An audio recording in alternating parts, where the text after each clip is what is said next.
How many times have you heard someone say it? My metabolism just isn't what it used to be. I turned 40 and everything changed. The weight just started creeping on and there was nothing I could do. We treat it like a law of nature, like the sun setting. You get older, your metabolism slows down, and you gain weight. Case closed. But what if that's not true?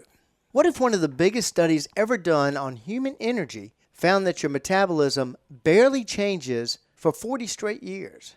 And what if the real reason for that creeping weight is something you can actually do something about?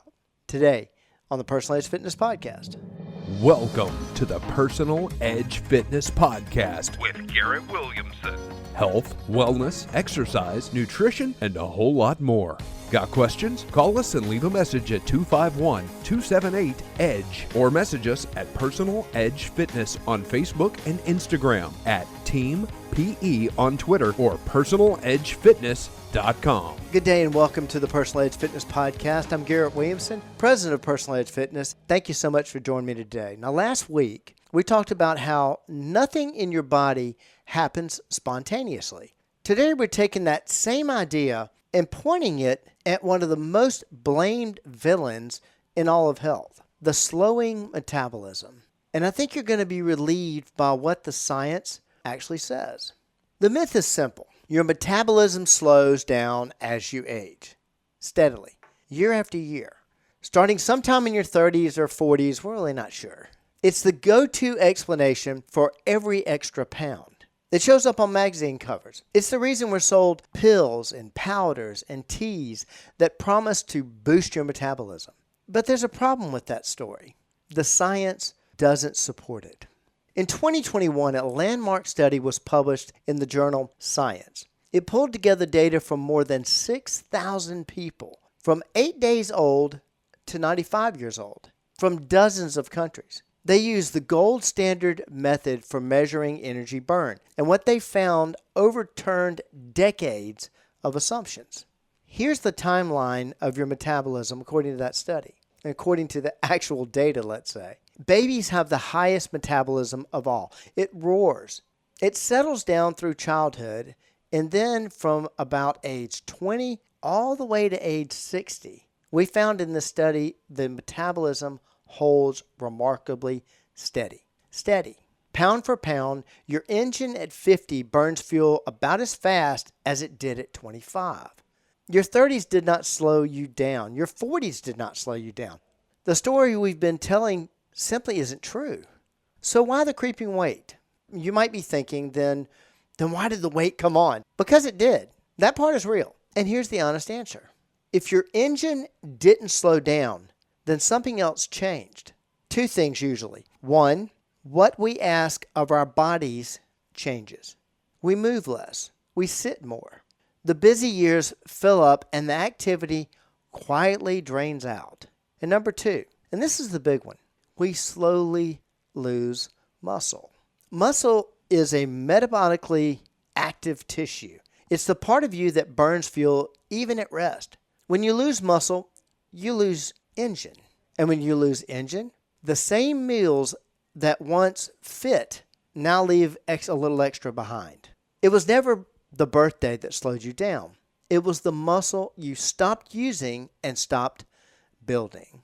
Here's why this matters so much. If the villain were truly a slowing metabolism, you'd be helpless. I mean, you can't argue with a birthday. But the real villain is muscle loss. And muscle is the most responsive tissue in your body. Muscle answers when you call it. Ask it to do more, and it grows.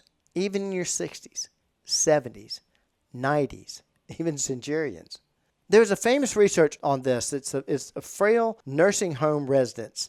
Some in their 90s began a simple strength program. And in a matter of weeks, their strength more than doubled. Some traded their walkers for canes. Now, if a 90-year-old can rebuild that engine, so can you. I've seen this play out so many times.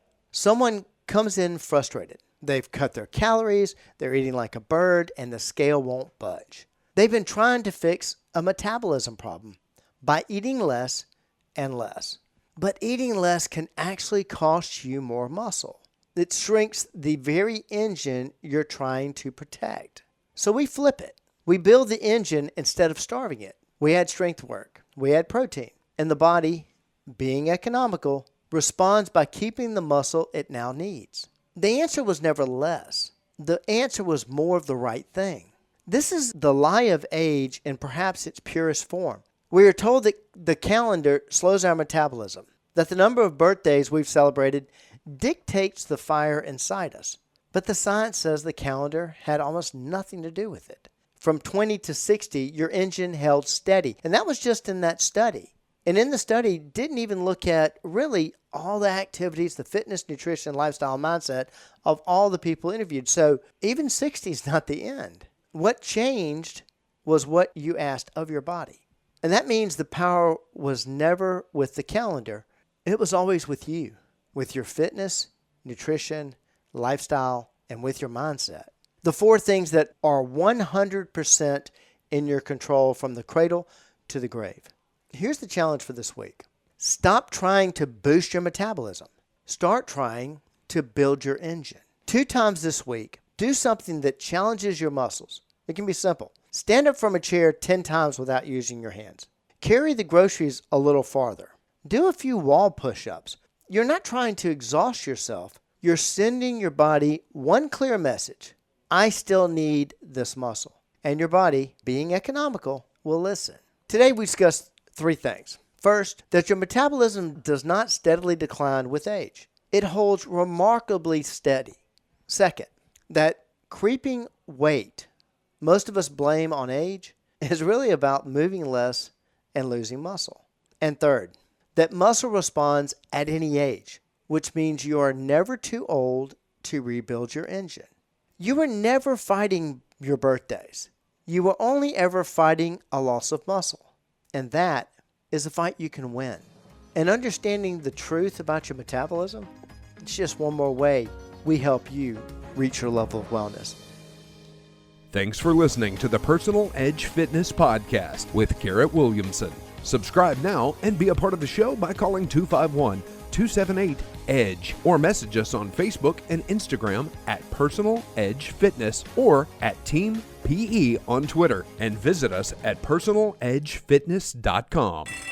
Did you know only 22% of 8th graders are proficient in civics? It's a statistic that affects all our futures. But Alabama's Liberty Learning Foundation is changing the headlines. We partner with schools to go beyond the textbook, teaching civics, character, and financial literacy in a way that empowers students to make a real impact in their own communities. Help Liberty Learning Foundation build the leaders Alabama needs.